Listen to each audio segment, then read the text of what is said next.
Presented by Unique Films.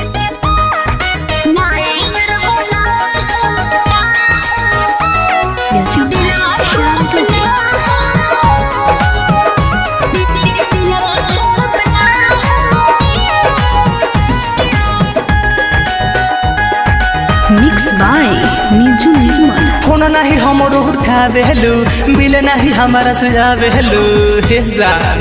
अरे ऐसे मत बोलो बाबू का।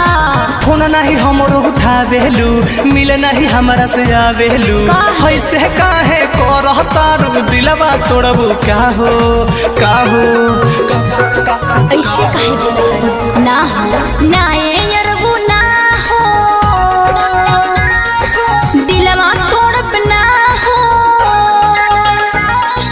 ना ये दादा ना हो,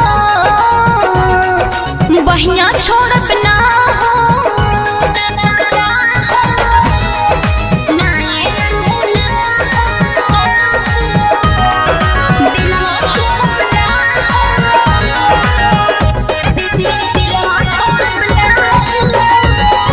म्यूजिक बाय श्याम दुबे। तू तो कहलू वादा कैलू छोड़बू नहीं साथ हो, एक जन्म का जन्म जन्म ले रहबू हमरे पास हो। ये तो बात सही बा, लेकिन वो मुसीबत बा। तू तो कहलू वादा कैलू छोड़बू नहीं साथ हो, एक जन्म का जन्म जन्म ले रहबू हमरे पास हो। भूलब नाही कहके जाके पियवा के ही गाँव में, हर पल राखब तहरा के हम दिलवा के ही छाँव में। अब का तेलू झूठा सा कैलू जब दगा हो हे जान। का कोरी मजबूरी नुबा हो, ना ये यरहू ना हो। अच्छा दिलवा तोड़ब ना हो, भाग झूठी ना ये यरहू ना हो। अच्छा बहिया छोड़ब ना हो। सब झूठ। Presented by Unique Films. ना ये यरहू ना हो, दिलवा तोड़ब ना हो, दिलवा तोड़ब ना हो। Music by Shyam Dubey.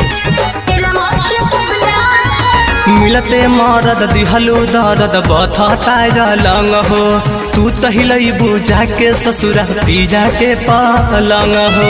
ये का कहता रहो, लाज नहीं खेला गो। मिलते मरद दिहलू दर्द बथता लंग हो, तू तहिलई बुझा के ससुरा पीजा के पलंग हो। राइटर दीपक दीवाना बड़ी याद लाइबा, अखिया से आंसू तू प्रकाश खुशी लब होइबा।